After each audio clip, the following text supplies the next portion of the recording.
ఎమ్మిగనూరు హుస్సేనప్ప కాలనీలో భూ వివాదంపై municipal vice chairman D Nazeer Ahmed, YSRCP పట్టణ అధ్యక్షులు కామర్తి నాగేశప్ప, సోషల్ మీడియా అధ్యక్షులు షరీఫ్ స్పందించారు.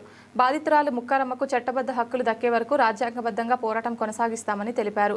ఎస్సీ వర్గాల పట్టా భూములపై కబ్జా చేశామనే ఆరోపణలు నిరాధారమని స్పష్టం చేశారు. భూ వివాదంపై తహసీల్దార్, రెవెన్యూ, పోలీస్ అధికారులకు ఫిర్యాదులు సమర్పించామని, విచారణకు సహకరిస్తామని పేర్కొన్నారు. నా పేరు శకుంతలమ్మ, మా అమ్మ పేరు ముక్కరమ్మ.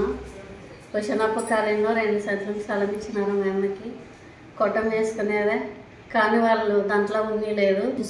కదురుకోట సునీలు, కదురుకోట వినోద్ కుమారు, కానిస్టేబుల్ జ్యోతి కలబడి మా అమ్మని కొట్టంలో ఉన్నట్లు బయట దుబ్బేశారు. కానీ మాకు ఎవరు న్యాయం చేయలేరు. మీరు న్యాయం చేయాలి మాకు అని మీ వద్దకు వచ్చాము. మేము మమ్మల్ని చేయాలి.